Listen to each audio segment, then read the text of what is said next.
ভগবান শ্রীকৃষ্ণের দ্বিতীয় স্ত্রী সত্যভামা ভগবান শ্রীকৃষ্ণকে দান করতে চেয়েছিলেন এবং অন্যান্য 7 পত্নীর মধ্যে দ্বিতীয় পত্নী ছিলেন সত্যভামা। আর তার যে 7 পত্নী ছিলেন তারা কেন এটা মেনে নিয়েছিলেন আর কেনই বা শ্রীকৃষ্ণকে দান হতে দিয়েছিলেন। নমস্কার বন্ধুরা, ধর্মোক্তি চ্যানেলের নতুন ভিডিওতে আপনাদের সবাইকে স্বাগত। শ্রীকৃষ্ণের লীলা অপার এবং দাপর যুগে তার জন্মই হয়েছিল যেন লীলা করার জন্য। তার জন্ম থেকে মৃত্যু পর্যন্ত সমস্ত ঘটনা যদি আমরা দেখি তাহলে তার প্রচুর লীলা আমরা দেখতে পাই এবং মানুষকে শিক্ষা দেওয়ার জন্য তিনি অনেক কিছু লীলা করেছেন এবং সেই শিক্ষার মধ্যে তিনি তার স্ত্রীদেরকেও শিক্ষা দিতে চেয়েছেন। যা এমন কিছু কার্য আছে যা তিনি বন্ধ করতে পারতেন, কিন্তু তা তিনি বাধা দেননি। ঠিক সেই রকম আরো একটি কাজ হলো তুলাদান।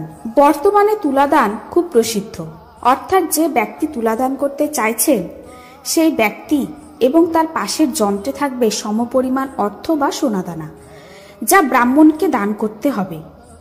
এই রকম দান করতে মনে করা হয় যে পূর্বজন্মের পাপ বা গোহত্যার মতো পাপ থেকে রক্ষা পাওয়া যায়। ঠিক এই রকমই ঘটনা ঘটেছিল শ্রীকৃষ্ণের দ্বিতীয় স্ত্রী সত্যভামার সঙ্গে।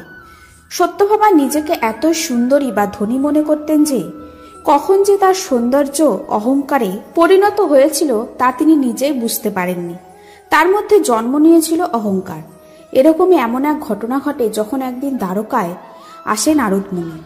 যখন সত্যভামা নারদ মুনিকে জিজ্ঞাসা করে যে কি করলে তিনি শ্রীকৃষ্ণকে পরের জন্মে স্বামী হিসেবে পুনরায় পাবে, তখন নারদ মুনি সত্যভামাকে বলেন যে তার প্রিয় বস্তু, অর্থাৎ যে কোনো ব্যক্তি সবথেকে প্রিয় বস্তুকে দান করে দেয় তাহলে পরের জন্মে সেই ব্যক্তি বা বস্তু পুনরায় তার হতে পারে। সত্যভামা দেখলেন যে তার সবথেকে প্রিয় বস্তু বা ব্যক্তি হলেন ভগবান শ্রীকৃষ্ণ।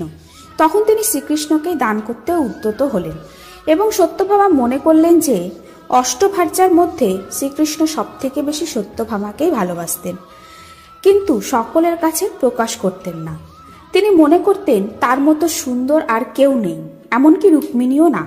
তাই সত্যভামা মনে মনে ভাবেন তিনি যে পরিমাণ অর্থ শ্রীকৃষ্ণের বদলে তুলাতে রাখবে সেই পরিমাণ অর্থ শ্রীকৃষ্ণের সমতুল্য হবে, যা তিনি শ্রীকৃষ্ণকে দান করতে পারবেন, যার ফলস্বরূপ পরবর্তী জন্মে নিজের স্বামী রূপে তিনি শ্রীকৃষ্ণকে পাবেন।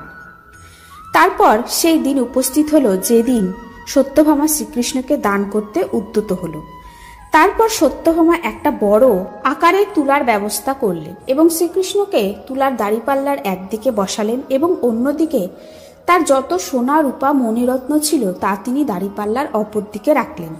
কিন্তু যতই তিনি অর্থ আর সোনার ভারী স্তূপ দাঁড়িপাল্লাতে দিক না কেন, দাঁড়িপাল্লা আর সমান সমান হলো না, এমনকি দাঁড়িপাল্লা একটুও নড়ল না। এটা দেখে সবাই অবাক হয়ে গেল।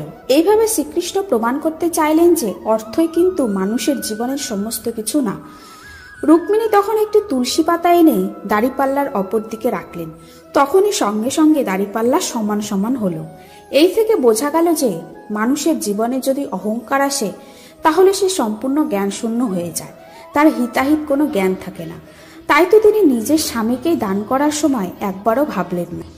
তিনি প্রমাণ করতে চেয়েছিলেন যে তিনি সর্বাধিক সুন্দর আর তার ধন দৌলত প্রাচুর্যের দিক থেকে তিনি সব থেকে বেশি প্রতিভাশালী। কিন্তু ভগবান শ্রীকৃষ্ণ তার লীলার মাধ্যমে সত্যভামার অহংকার চূর্ণ করেছিলেন এবং তুলসী পাতার মাহাত্ম্যকে প্রমাণিত করলেন।